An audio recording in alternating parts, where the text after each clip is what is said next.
तेनालीराम बना जटाधारी सन्यासी। विजयनगर राज्य के कृष्णदेवराय के मन में एक दिन बड़ा सा शिवालय बनाने की इच्छा जगी। इस सोच के साथ उन्होंने अपने खास मंत्रियों को बुलाया और उन्हें शिवालय के लिए एक अच्छी सी जगह ढूंढने को कहा। कुछ ही दिन में एक अच्छी सी जगह को शिवालय के लिए सभी ने चुन लिया। राजा ने भी उस जगह को पसंद किया और वहां काम शुरू करने की इजाज़त दे दी। मंदिर बनाने का पूरा जिम्मा राजा ने एक मंत्री को सौंप दिया था। वो अपने साथ कुछ लोगों को लेकर उस जगह की साफ सफाई करवाने लगा। तभी वहां खुदाई के दौरान शंकर देव की एक सोने की मूर्ति निकली। सोने की मूर्ति देखकर मंत्री के मन में लालच आ गया और उसने लोगों को कहकर उस मूर्ति को अपने घर में रखवा दिया। साफ सफाई करने वाले में से कुछ लोग तेनालीराम के खास थे। उन्होंने सोने की मूर्ति और मंत्री के लालच के बारे में तेनालीराम को बता दिया। इन सारी बातों का पता चलने के बाद भी तेनालीराम ने कुछ नहीं किया। वो सही वक्त का इंतजार करते रहे।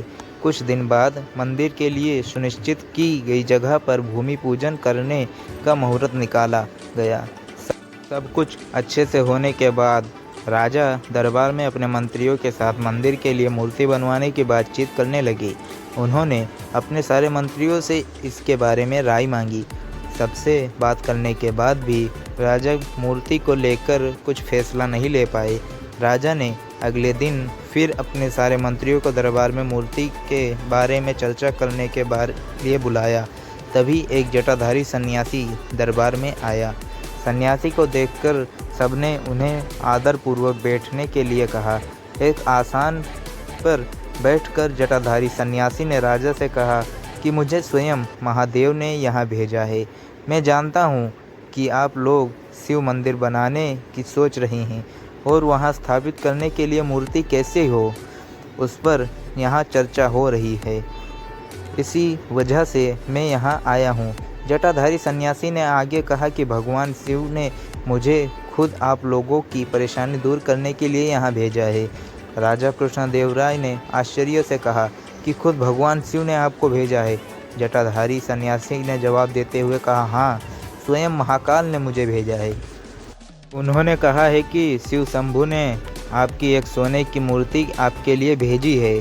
जटाधारी सन्यासी ने अपनी उंगली एक मंत्री की तरफ दिखाते हुए कहा कि उस मूर्ति का भगवान ने इस मंत्री के घर में रखा है। इतना कहकर सन्यासी वहां से चले गए। सन्यासी की बात सुनकर वो मंत्री डर के मारे काँप रहा था।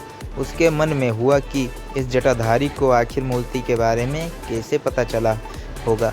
अब उसे राजा के सामने यह बात स्वीकार करनी पड़ी कि खुदाई के दौरान उसे सोने की मूर्ति मिली थी। यह सब देखकर महाराज ने दरबार में नज़र दौड़ाई तो तेनालीराम को ढूंढा, लेकिन वो कहीं नज़र नहीं आए। तभी कुछ देर बाद तेनालीराम दरबार में आ गए। उन्हें देखते ही सब जोर जोर से हंसने लगे। तभी एक व्यक्ति ने कहा कि अच्छा, तो ये हैं जटाधारी सन्यासी। आपने अपनी जटाएं और कपड़े तो उतार दिए, लेकिन माला उतारना भूल गए। सबको हंसते देख महाराज भी मुस्कुराने लग गए और तेनालीराम की तारीफ करते हुए मंदिर का काम करवाने की जिम्मेदारी उनके कंधे पर सौंप दी। कहानी से सीख। इस कहानी से यह सीख मिलती है कि लालच करना गलत है। हमेशा सरल और अच्छे मन से कार्य करना चाहिए। ऐसा करने से लोगों के सामने कभी शर्मिंदा होना नहीं पड़ता है। अगर ये कहानी आपको थोड़ा सा भी अच्छा लगा हो तो लाइक करें, शेयर करें, सब्सक्राइब करें हमारी यूट्यूब चैनल AR कहानियाँ।